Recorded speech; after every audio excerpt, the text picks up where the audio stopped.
I high বসেন বসেন বসে যান।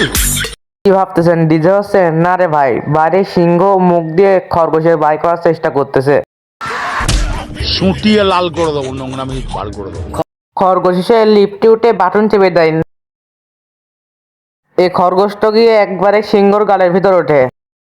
খরগোশ কোনো সিংহর ভয় না পেয়ে গাজর খাওয়া শুরু করে দেয়। क्या साबित करना चाहता है तू? क्या साबित करना चाहता है तू?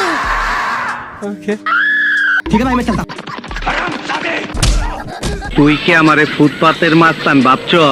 নিচ থেকে কাঠ উঠিয়ে সিংহকে ভেঙানো শুরু করে। साले को छोड़ूंगा ना। খরগোশ তাড়াতাড়ি খাঁচার ভিতরে ঢুকে পড়ে। সিংহ এখান থেকে চলে যায়। খাঁচা ভাঙার জন্য হাতি নিয়ে চলে আসে। পকেট থেকে একটা খেলনা ইঁদুর বের করে ছেড়ে দেয়। আমি পারি না আর পারি না।